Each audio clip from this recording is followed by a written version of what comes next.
Hello and welcome. Are we on live? Yes, we are on live. Sorry, I was waiting for the instruction to tell me that I could actually go on live. So, this is something which I did not announce. In fact, I announced this live to be a little bit earlier.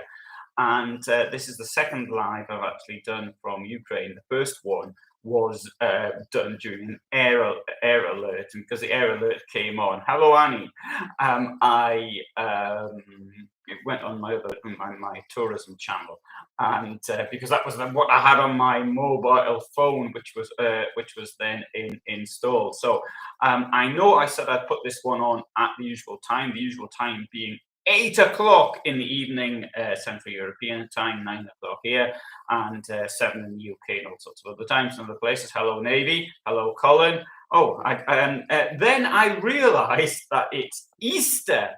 It took me about halfway through the day, of course, to realise that it was Easter. I thought it was because Easter here is a couple of weeks later, or is it next week or something like that? I think it's 2 weeks' time, to be honest. Or somebody said it was next week. Hello, Aminaba and Colin and Dennis. Anyway, so it's Easter. So as it's Easter, you've all got a day off. So it's on Easter Monday. So that I forgot. Anyway, so come back to me now. So anyway, what I thought I'd do 9:52 in Texas. I thought I'd tell you about my little trip here, and I might do this in a different film. But what I thought we could do with this is that you can sort of ask me questions. I'm sorry, there's going to be an echo in here. I've come into a sort of a place which is supposedly secure, and but anyway. Just in case there are any problems, because the last time I said this, people said to me, "Well, why don't you go into the shelter?" Well, I didn't know where the shelter was. But since then, I have located. I'm in a different place in any case. I can't say where I am, not because I don't want to. It's because I've been asked not to say where I am. But I'll tell you all later. Once this is all over, I shall reveal all. Anyway, what I thought I'd do is here. I want to tell you what it's actually like on the ground, because it's not as it's often it's portrayed on the television, and it's the reality. I mean, it's really very odd. To get here, I got on the train, changed trains a couple of times, and so I got to the border station, a place called Przemysl. Some of you may have seen the video I did on Przemysl. Przemysl is one of my favorite places, and I was rather looking forward to having a walk around it. Unfortunately, the train got in about 25 minutes late, so there was no walk around Przemysl. However, having said that, the train I was supposed to take from Przemysl to the border, a place called Medica, didn't turn up, so I had to get the bus, and there was only one bus every hour. And I just managed to get onto that. And and when I got onto the bus, and well, I was the last person to get on, and that took me to the border. And the border, going to the border, you see all these works in Poland to make the road into a dual carriageway. So it was rather. It was a bit slow going. First of all, I thought it was slow going because of the border, but it wasn't. Now you get off at the border place, and it's like they've got all these. One side is a stack of tents and things like this, which is obviously for the refugees and people coming. And on the other side, you can see those normal sort of things you see at a border as a shop, and at the far end you can see the vehicles that have been stopped at the border. So as you get anywhere, you walk through an area where there's tents on both sides, and these tents are aid organizations, and these aid organizations have come from all over the place. And so it's not just sort of the international things such as the UN migration organization or the Red Cross, but it's also sort of local things. For example, very much stood out for me was the Egyptian Red Cross. There was a couple of organizations from India. There was something from a German organization giving dog and cat food and veterinary services. There was also medical help of all sorts. So the way that people were being welcomed was quite out of this world. Furthermore, there was lots of organizations from France. There was private companies there as well. One private company which stood up to me was Le Roi Merlin. Le Roi Merlin is it's how can I say it for those who don't know it? It's a place. It does things like DIY products. Like home base for those in the United Kingdom. Anyway, Le Roi Merlin is in Russia. It's one of these companies that refused to pull out. And I thought, well, that's very nice. And they've got the foundation here welcoming refugees, possibly from the money they've got from doing business in Russia. I, like lots of other people, are now boycotting those companies and put sanctions on those companies that are still trading in Russia, which I think in long term it's not a good idea for them. And sorry, Colin points out it was the Egyptian Red Crescent. So obviously, yeah, Colin knows more than I do. I was there. Sorry, yeah, it's Red Crescent. Sorry, I got that one wrong. So anyway, the help goes out for everyone. I need to point this out. For example, obviously, the Egyptian Red Crescent wasn't just there for Egyptian people, or there was some Muslim organisations. They don't just serve Muslims. Or there was 3 Jewish organisations. They don't just serve Jews. It's everybody. It is regardless of everybody was served. And when people come through the from the Ukrainian side, or the border control, if you like, then they're greeted with chocolates.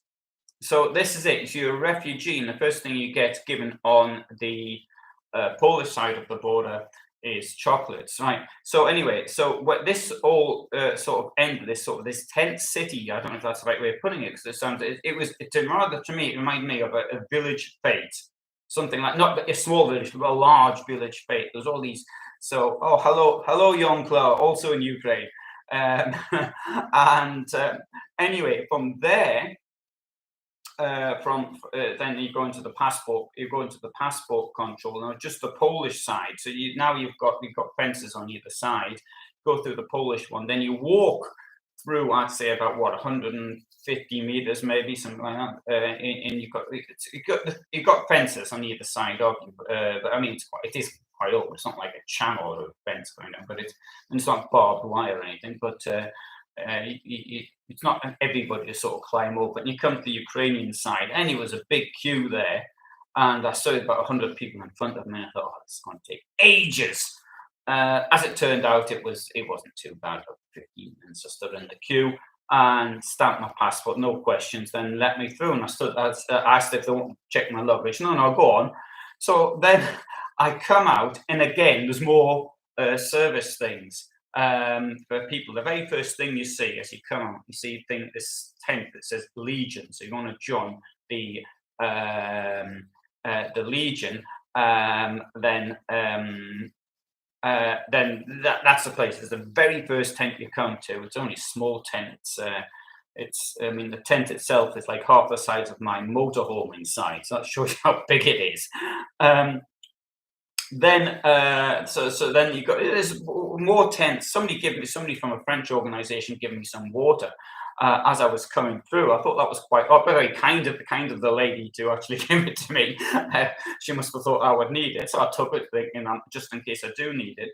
And then so this goes on for about another 40-50 meters. Then suddenly you're in the village. And now I was going to be met at the border. What I got a message saying they couldn't get to the border, and I had to walk 2 kilometers. As it turned out, these 2 kilometers was closer to 6. But it didn't bother me. But they were waiting, so the reason I didn't sort of hang around a bit to find out to see more of what was going on. So I thought, I've got to meet these people. So anyway. So I set off walking. If I thought it was 6, I'd have just taken a taxi, because there were taxis, but all the bus services had been stopped. I noticed. I mean, I stopped at the bus. Well, this was maybe there were bus services, but at the bus stops, I had a look, and I met a couple of people en route, and I asked them, and they said, "No, no, you got to keep walking." And but one thing I saw which started with me was there was a church, because it was a lovely sunny day, and this church had these golden domes, and this light was coming. The bright light of the dome, it was shining through and welcoming me in. Anyway, so I kept walking down, and I'll stick a photograph of the church. I thought that was quite good on the community section. Then anyway, so I kept I walked and walked, and then I realised it wasn't 2, it wasn't 3, it wasn't 4 kilometres. About this time, I started hitchhiking, and this was my first negative. Then nobody bothered to stop. So what I'd do is I was using my ear to hear, because there you go. If you hitchhike, one thing is really important. So I used to be a hitchhiker, then I became a driver. And now one thing I've noticed, because I pick hitchhikers up, but when you've got to have somewhere to stop. So you look at them directly in the eyes to show them who you are. So anyway, I turned around and nobody wanted to stop. I thought, well, come on, given that I was in civilian clothes, but I mean, I had backpack and other stuff on me, which I would have thought might have actually assisted the process. I mean, obviously, people can't tell where I come from, but anyway, nobody stopped. And anyway, I got to where I was going, and then was picked up, and then I got in the car.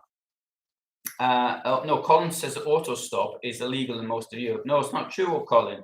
And because I'd heard that it was actually somebody suggested it was illegal in the Soviet Union, because when I was an hitchhiker, this was no, it wasn't. But the trouble, it was effectively illegal, because you never know where you're going. So in Soviet Union, you have to say where you're going to stay. But yeah, it's perfectly it is legal. Anyway, so I eventually got as it was going, and then people picked me up, and then we went around these roads. On the beginning of the roads, I knew the roads in Ukraine are bad. I knew that beforehand, and certainly there's been no improvement since I'd last seen them at all. But then when you start going down these back roads, they're awful. I mean, it's got to be seen to be believed. Anyway, I was picked up in this really good British car. It was a Jaguar.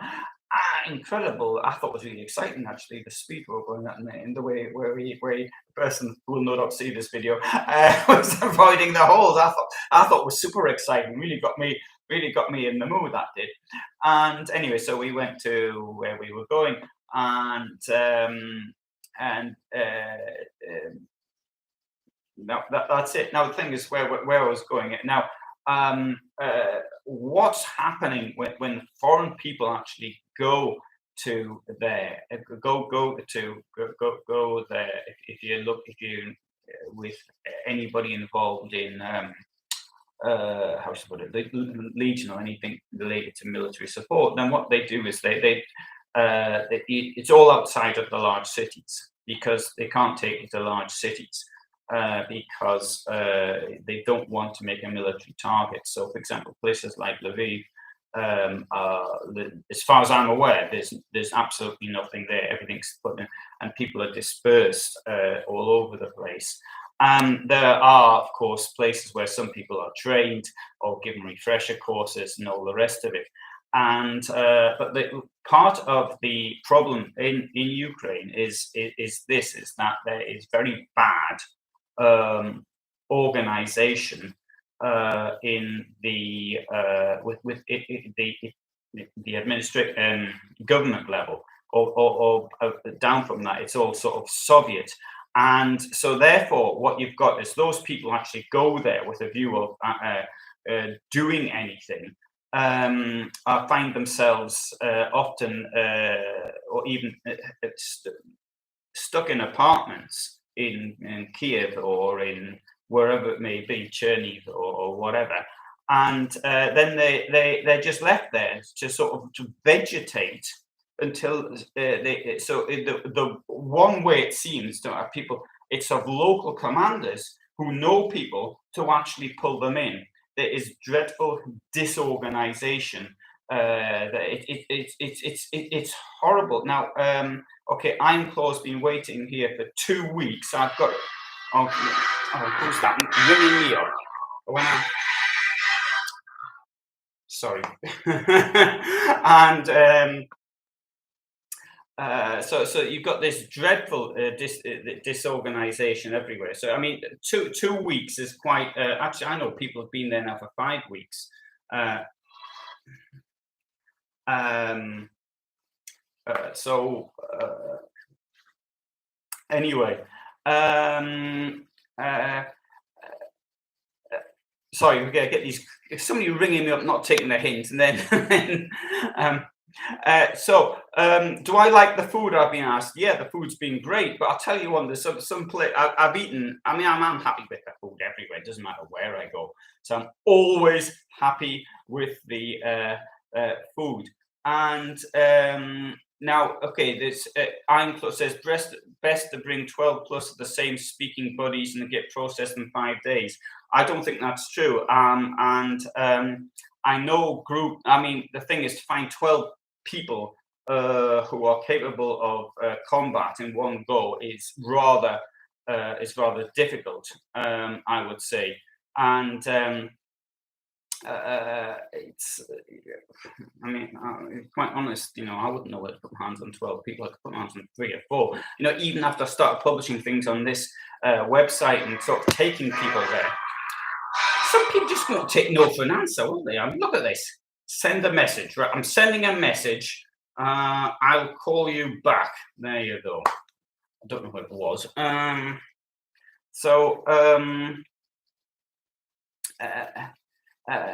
Right. So Colin asks, what are my thoughts on the 2 former UK servicemen who have been captured by Russians and paraded on TV after having been beaten up?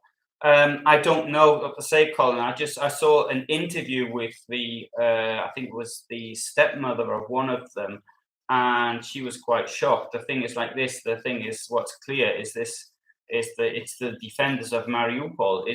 They cannot surrender. It's a dreadful position to be in.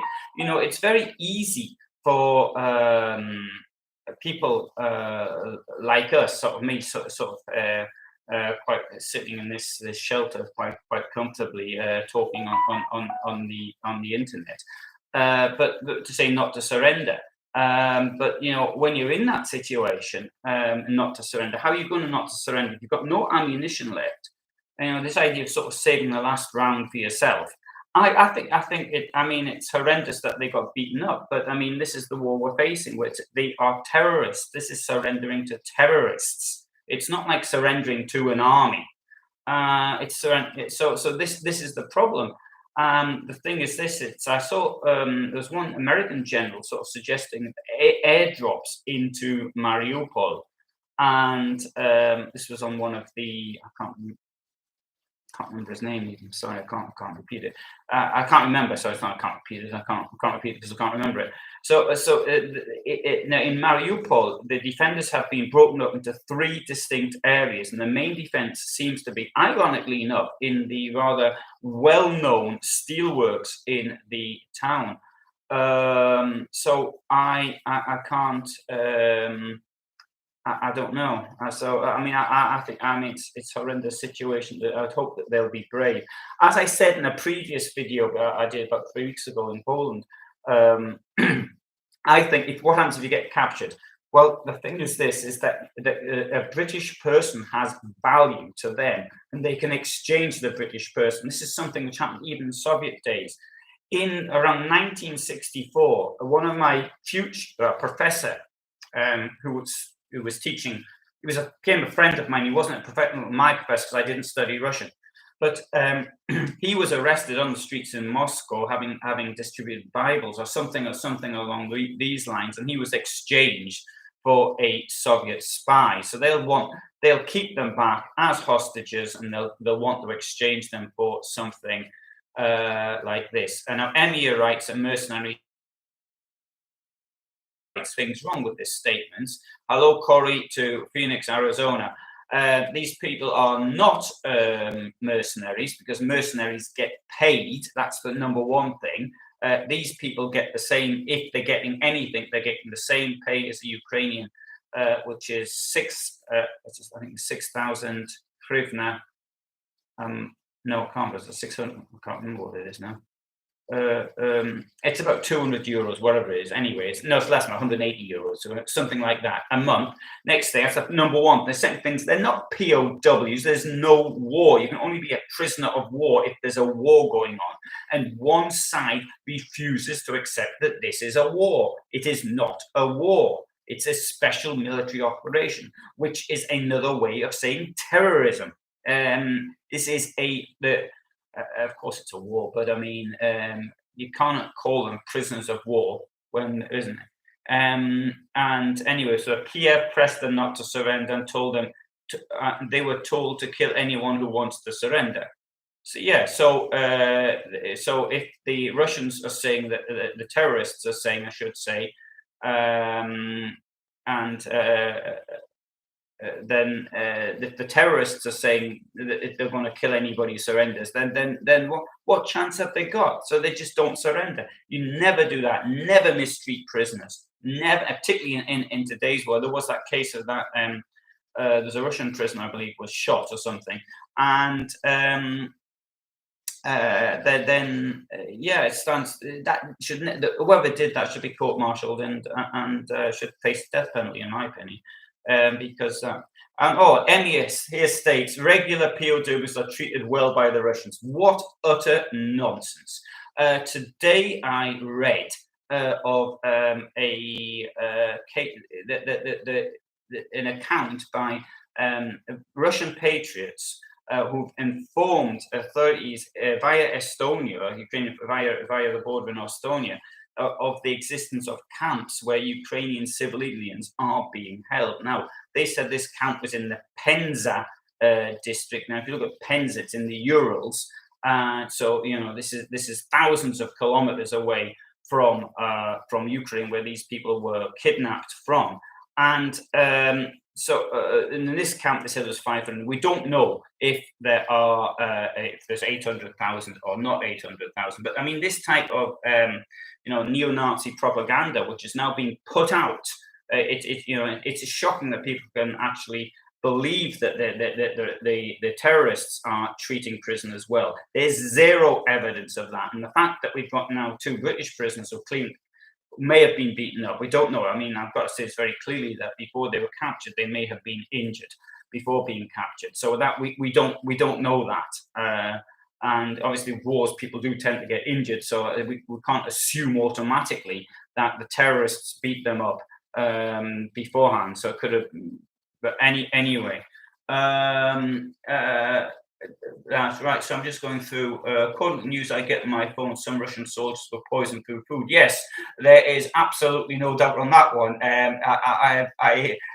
So anyway, Paul's in Gdansk. That's where I'll be before long. Assuming everything goes okay. And right. Did Russia ever sign to the Geneva Convention? Asked Colin. Well, it doesn't make any difference if it did or it didn't, because in these, I don't even know. I read somewhere that Russia hadn't, but I'm pretty certain it did, because it's the. But it doesn't make any difference. They won't respect the Geneva Convention because, according to them, there isn't a war on, so it doesn't make any difference. So there's no special military operation rules, as far as I am aware. Right.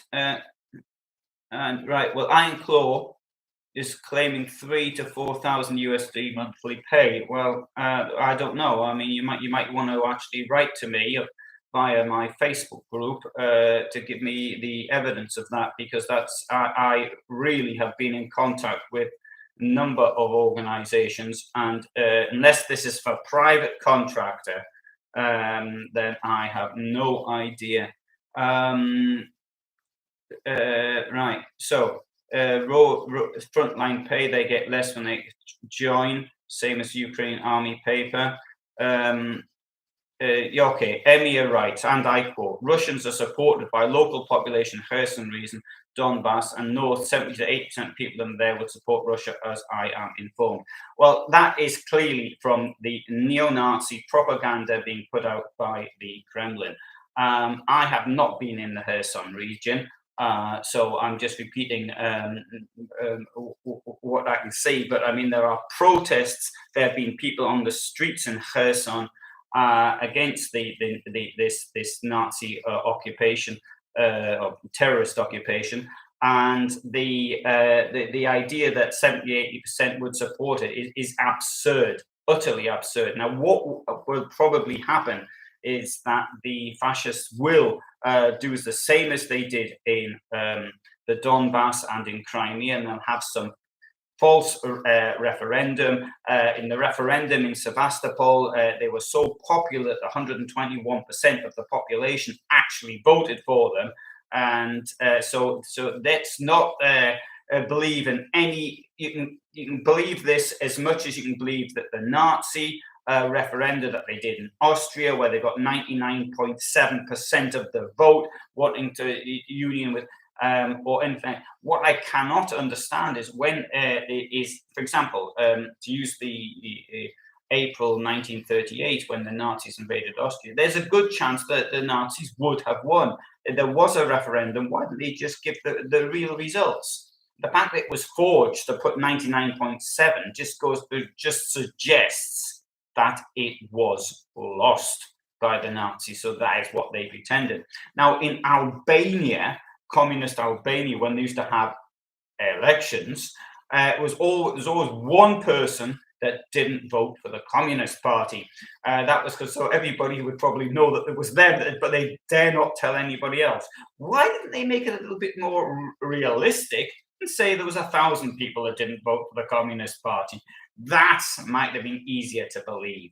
So when these elections are falsified, to use the Crimea as an example, when I think they were claiming 96% voted for incorporation in Russia, why was that not reflected in the previous election result? The best I can't remember off the top of my head now without looking this up, I need to do a video on it, is there was a party that wanted union with Russia, and I think the best ever scored was 3% of the vote, something along those lines. I can't quite remember what it was, but the results of the Ukrainian elections are public. It's public information.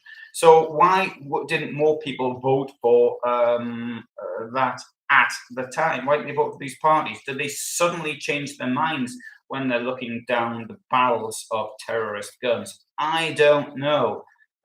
Okay, Ian here reports to me that he's just repeating what the Ukraine organizer is telling him.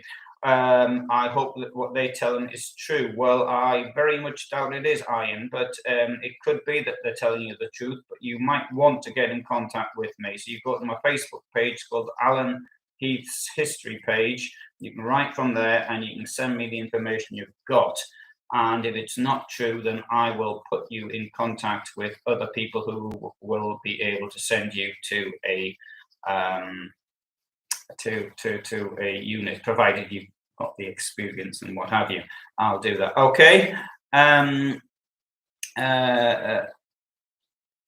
Emir writes that 200 to 300 euro is minimal for one to risk his life. It's not a okay, I agree. But this isn't the point. People aren't going there to make a lot of money.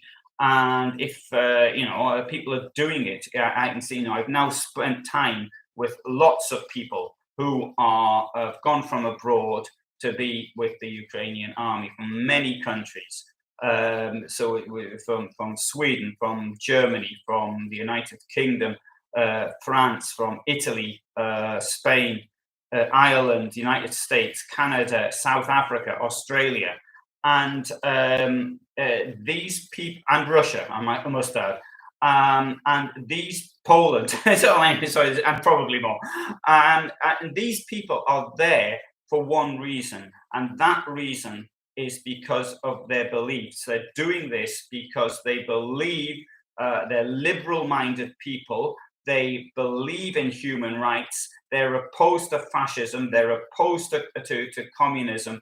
And this is it. It's a progressive way of thinking. This is why people are doing it. They're not doing it for the money. Most of us could earn far more money doing something else. I spend most of my time doing videos. Now, if I stopped doing videos and concentrated on things related to business, then I would earn more money. But I mean, I'm doing the videos because I like to do them. And in a way, this is taking that, but all that much further. There is an incredible esprit de corps amongst people doing this. Right. Okay, right. So Emia writes, there's a war going on beside the ground war. That is information war, both sides fighting in the war. There is indeed an information, but I mean, I have never, because I haven't really lived through wars of this nature before, but I do know a little bit about the Second World War, and the information war that's now on. I can't. Goebbels never lied in the way that the lies which we now see from the Russians, from the terrorist side, the Putin side. So I don't say the Russians are lying, because some incredibly courageous Russian people who are peace activists and anti-Putin, anti-corruption, anti-theft activists. So they're showing incredible courage. So let's not blame Russians or Russia. The enemy in this case is the fascist regime in Moscow. That is the enemy. So I mean, you've got this Maria Zakharova, whatever her name now, who is just listening to her. It's just. You've got to ask yourself, what world are they living in? I'll just give an example that when the Moskva was sunk, so they're saying it wasn't the Ukrainians, it was a fire, but they're going to get revenge on the Ukrainians. What for? For not sinking the ship. It's totally absurd. So it's the same thing. They're going there to fight Nazism, so they say, but they're using the same Nazi symbols as Hitler used, or similar ones, the Z. So, they have the same Nazi parades, the same Nazi song types, and the president of Ukraine is Jewish. It's this absurd doublethink, which to a certain extent you can see in the book 1984, but that's as far as that. Okay. Oh, Colin has asked this really good question. Do I think that Ukraine should do some preemptive strikes before Russian Victory Day in May? Yes, I do. I do not want to see escalation, but at the honest time, I want to see the end to this war. I do appreciate that it's very difficult for Ukraine to take this war onto Russian soil.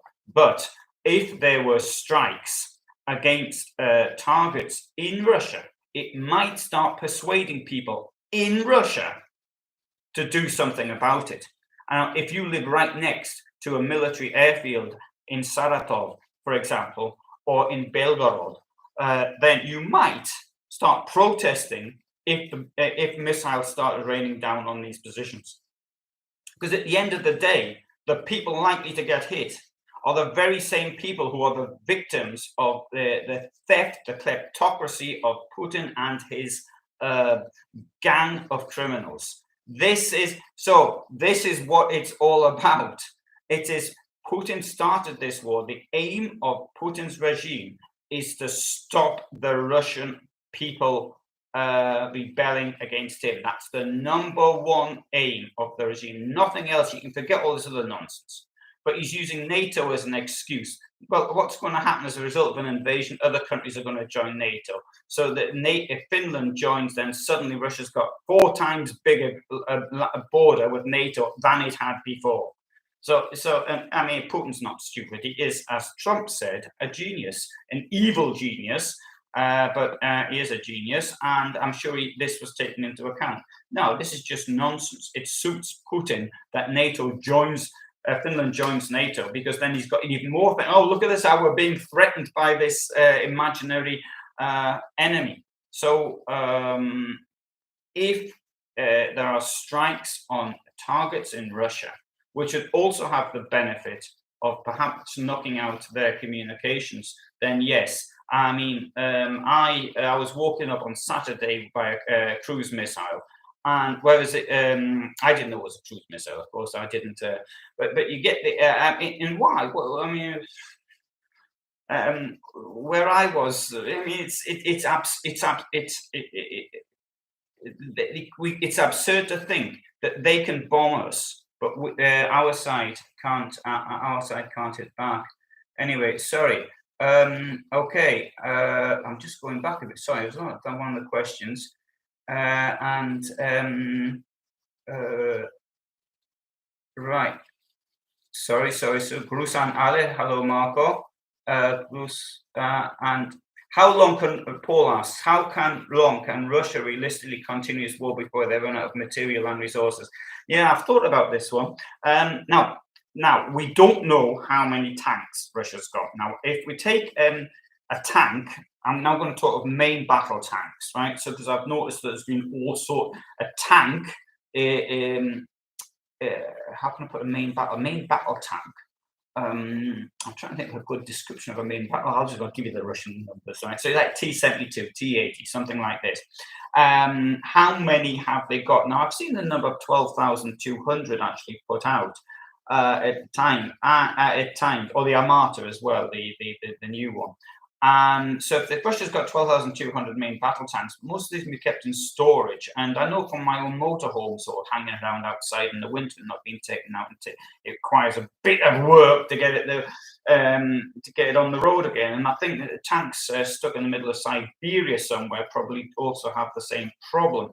Now, the British Army has about 260 tanks, as does the German army, something like that. So the Russian losses, or terrorist losses, let's call them what they are, the fascist terrorist losses, so far are equivalent, roughly, of the British and German army tank forces put together.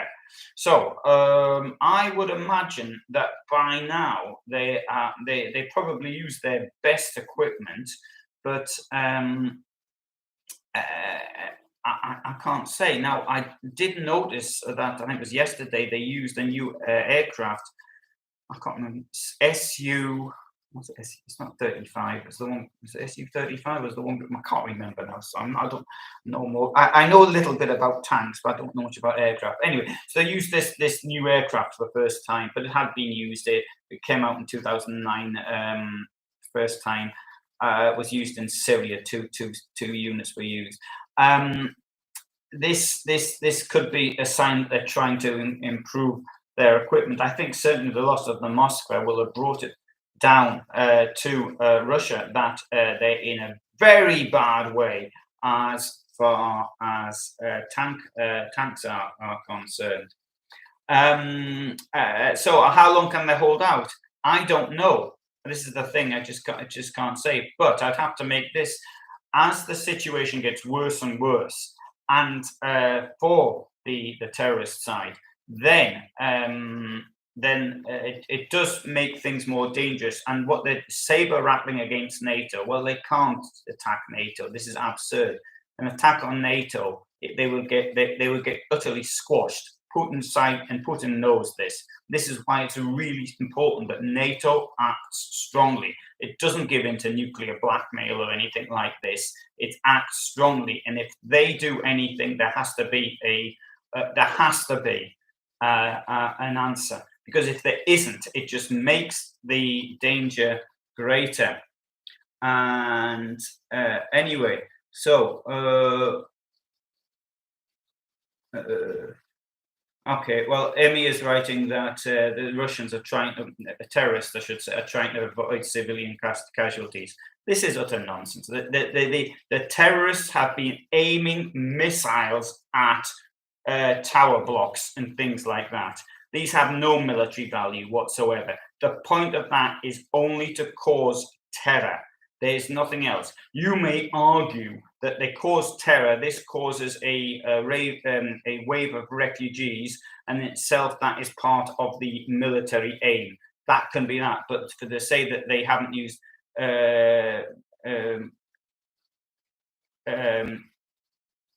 he only used heavy bombers there. This is ridiculous. There was 2 bombers over me on Saturday. So and the only point of cruise missile attacks is against non-military targets.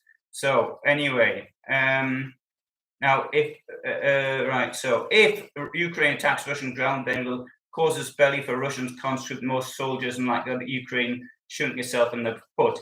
I mean, that again is ridiculous. The idea now is like this. If Ukraine defends itself by fighting back, that's a casus belli. But the point one is the terrorists have lied non-stop. They lie. So they would just say it happened anyway. And there was this attack on Belgorod, which may or may not have taken place by the Ukrainians. It may have been a false flag operation.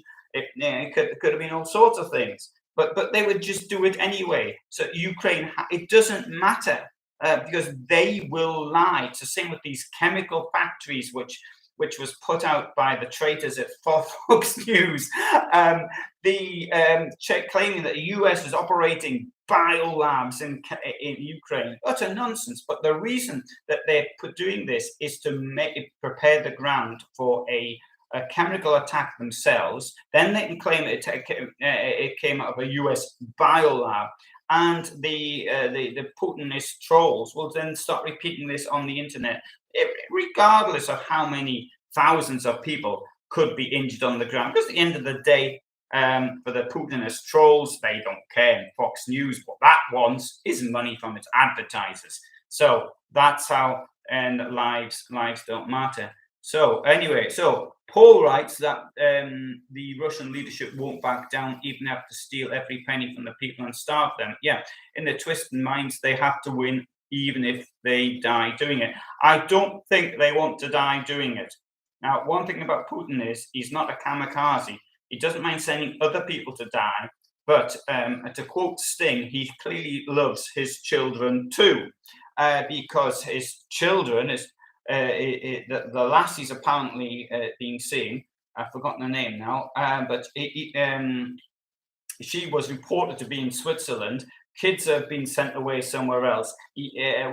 That's now alleged. I must point that I have no proof of that, but he certainly did send his kids away when he was having problems with organised crime in St. Petersburg in 1991. And he sent his wife away as well. So he does have some respect for his own family. So he would be sending them away, and of that there's no doubt. So I think that if it comes to the end, that then Putin would try and squirm his way out of it. Another thing is that Russia is a kleptocracy. They steal from this kleptocrats around Putin, steal from the Russian people. So the Russian people are the victims of Putin.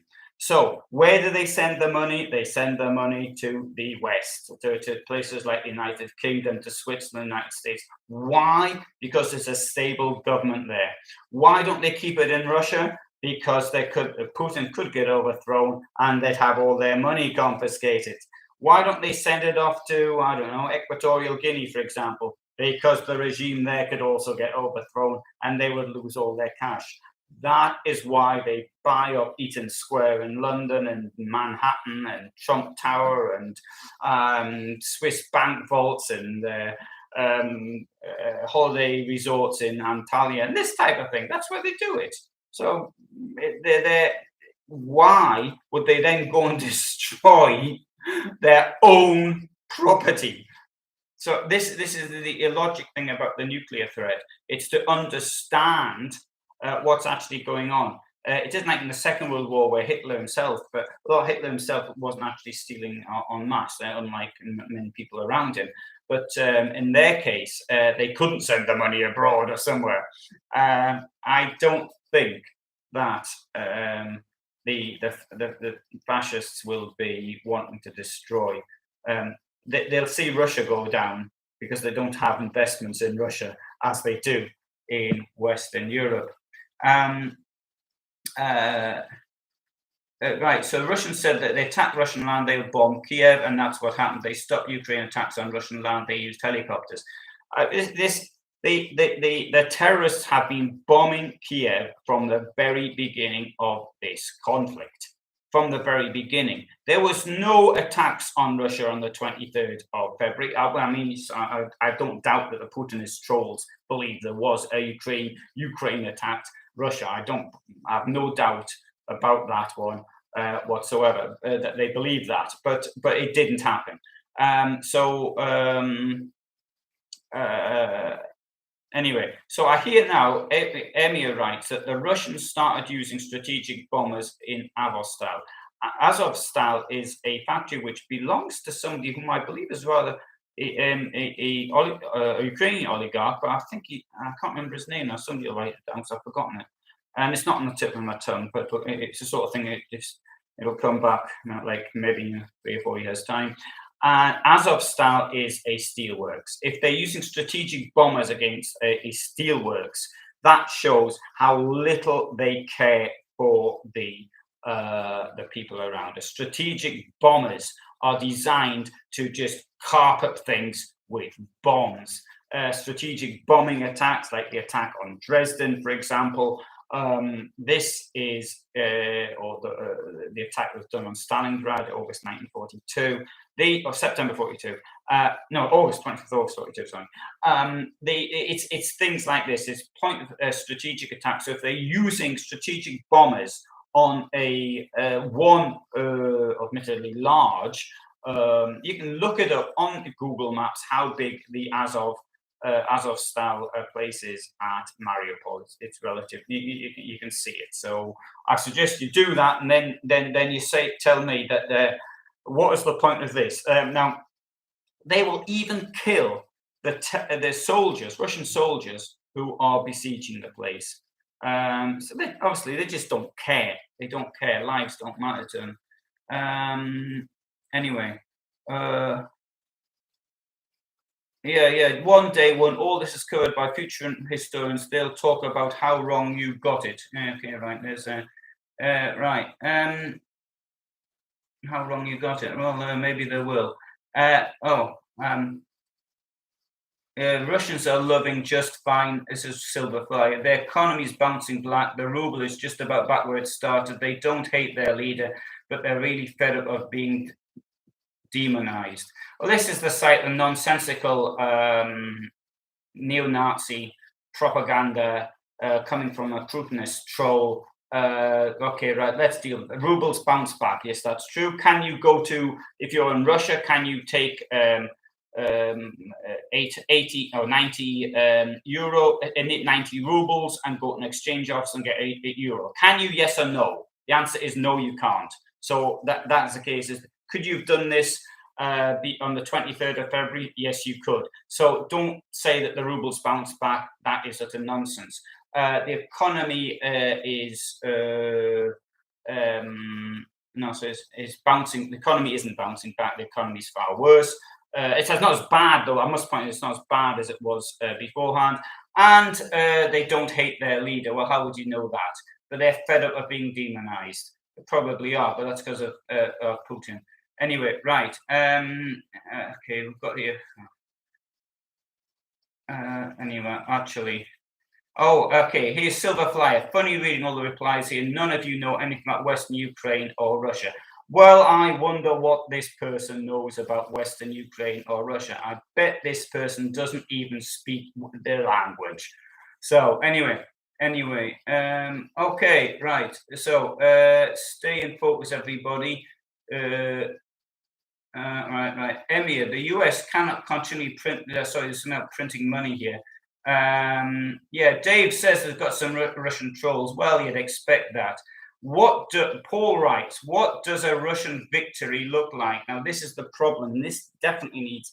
I've seen a number of videos on YouTube about this, and people that clearly just don't understand what the point is. The aim of Putin is to stop a revolution against him. He already went through one revolution against his side. He's come through two, in fact, actually. He went through the Dresden on November 1989, which I've mentioned in the past, and I will do a video on one day. And from the place where he was as well, I'm going to go to the place he was at and do it. And he went through the Yeltsin coup as well, though in the case of when 1993, when Yeltsin fired on the White House. In the case of that, the Yeltsin counter coup or whatever, I don't know how to put this. Sorry, there's three. There was the Yeltsin one, and there was the coup against Gorbachev in 1991. And so he's been through three. And on two, he picked the side. He was on the winning side, although he did say it was certainly in the second case that he didn't know if he admired those that were trying the coup d'état against the communists, against Gorbachev, trying to save communism. He admired what they were doing. I think a Russian victory will be this: they'll grab the land. They want to keep Ukraine in poverty. A victory would be this, I think now, would be to leave them in the land that they've already captured and for the sanctions to go away. That's what I think. I don't think that they're going to occupy all of they're going to occupy all of Ukraine as far as the West. I don't believe that at all. I don't believe that. I mean, it's not just that. It's not just the way the Ukrainian people are behaving. I mean, but I don't think it's realistic. I don't think they have the force to do this. They may capture yet more land. The problem is the Ukrainian army does not have the resources to throw the terrorists out of the land that they've captured and to liberate Crimea and the Donbass. As things stand at present. Anyway, that's how I see it. The Easter Revolt, right, Amy? I don't know what that is. Easter Revolt. That could have been about the island, 1916. I don't know. Rover. Sorry, I can't see. Rover. Sorry. I think Emir gets his news from RT, judging by last remark. Both sides will exaggerate their own purpose, but the Russians outright lie, easily provable if you access to free world information. Well, yeah, unfortunately it is. I was on RT once, and I'm going to tell you the story is that I was on several times. At once they told me what to say, and obviously I said quite the opposite, but they were extremely the woman on the other side, she was British as well, but full admiration of the way she reacted. And they must have realised, because it went out live, and I'd said exactly the opposite of what they told me to say, and I was never invited on again. So, anyway, that apart. Christopher says a Russian victory with peace and security with Russian characteristics. No, it won't, because there'll be no security. There can be no security as long as Putin is in power. Putin is like Hitler. He doesn't tell the truth. He won't agree to something. You can agree to it, but he won't keep his word. He's broken his word over the Budapest memorandum. He's broken his word over the two Minsk agreements. There is no way you can't give somebody a fourth chance when you've got all these people dead. There's no way an agreement can come. Max Hastings, who was a British historian, I admire him very much, and he wrote an article in the Times Saturday before last, I think it was, or Sunday before, which was the Sunday Times, and he said that he believed there'll be some kind of a dirty peace or shoddy peace, some words to that effect. Now, I fear that might. That might happen. Amy writes me to name the year of Russian peace. No idea. Can't do that. Right. Sorry, I'm just sort of looking down at comments here. When Putin left Dresden, all he had was a car, trailer, and a second-hand washing machine. That is correct, Colin, but that washing machine lasted him another 10 years. How about that? So it wasn't so bad, but yeah, when he left Russia, in fact, his wife's he got on the train and somebody stole his wife's coat and all the money was in it. So yeah, that's how. Um, oh, okay. Dave writes, Silverfly is Canadian, has a precious metal hoarding YouTube channel. Oh, well done. There was somebody who had a precious metal channel I actually watched, but I can't remember being called Silverfly. Yeah, yeah. Christoph, right? Sorry. Colin Wright, sorry. It's one thing occupying a country, it's another thing being able to control it. Yeah, and I don't think that the terrorists can control it. I mean, we've seen they would try. Having said that, I mean, they've been relatively successful so far in controlling both Crimea and Donbass. And I was talking to somebody on the train here in Ukraine. Who told me that she had a friend in Simferopol, and they were trying to, but they now have to speak in code because they're so worried about what actually maybe said Simferopol is the capital of, or was the capital of Crimea. It's where the biggest air. Sorry, I believe it was the capital of the Crimean Oblast, but maybe it was. Anyway, whatever. It's got the biggest Russian airbase is there. But I don't think actually controlling it if they control it, they might be able to control it, but if this stops a revolution breaking out in Russia, then this would be quite popular. Sorry. And let's see, like Max Hastings. Yeah, Christian Axe, was Putin involved in funding the RAF, that's a Red Army faction in West Germany? I also heard he helped right-wing groups. No, I very much doubt that Putin had anything to do with anything like that. Now, Putin's role, he went to Dresden, I think it was in 1985, unless I'm mistaken. And so he went as a major, and he went up to lieutenant colonel. And his role was that of, first of all, meant to be assistance to the Stasi, but the Stasi didn't need any help from their bosses in the KGB.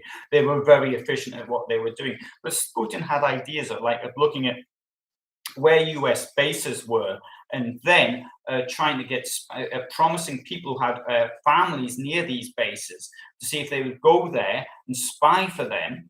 And of course, holding the rest of their family in East Germany or Dresden area as hostages. But nothing ever actually happened. He never actually managed to turn one person. In fact, there is one case of one person I do know. He actually got to act as a spy, and he in this name I've forgotten. But when I do my video, I'll have it, so because I'll look it up. And the person he actually got as a spy, then turned out he'd been handing over information to West Germany for some time. Not only that, but there was a spy in the Dresden KGB branch. Whose name was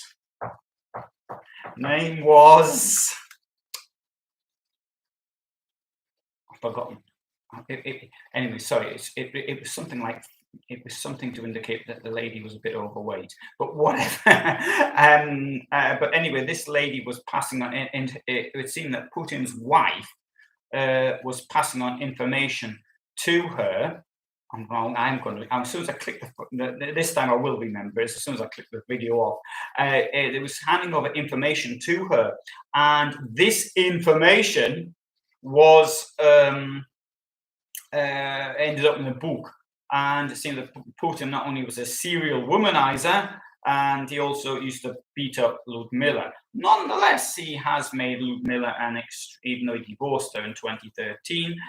Was 2013 or was it 2013? I think it was confirmed.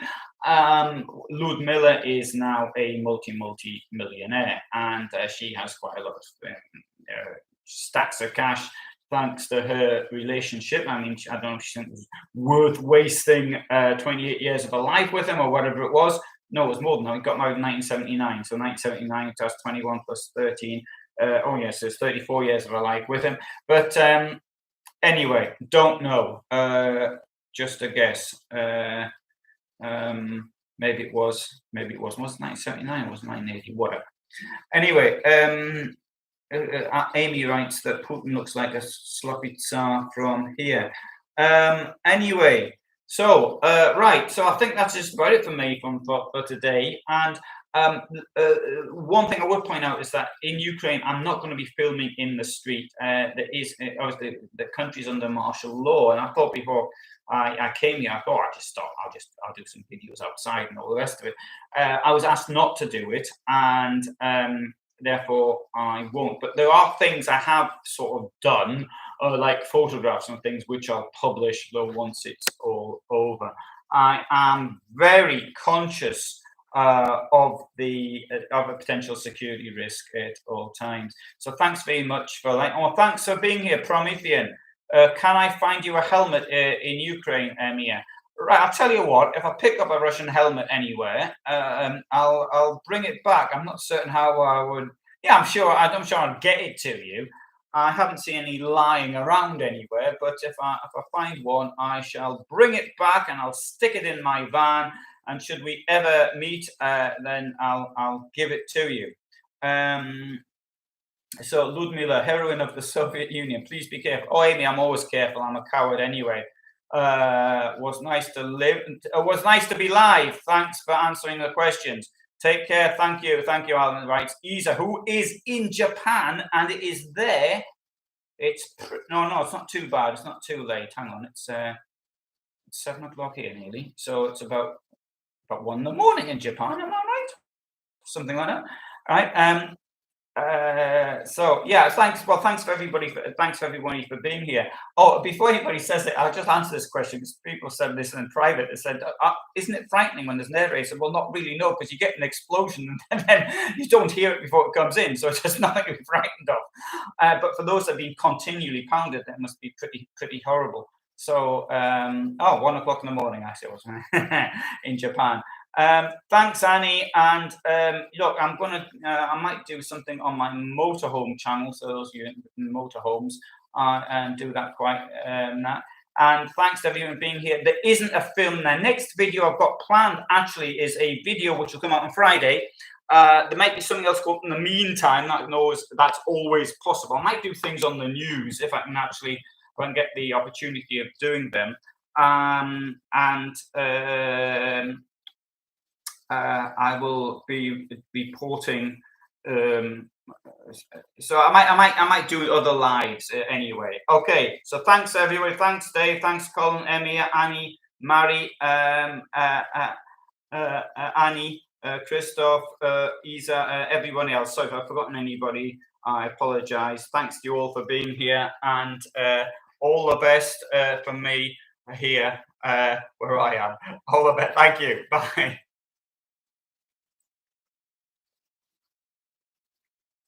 Oh, and Dennis.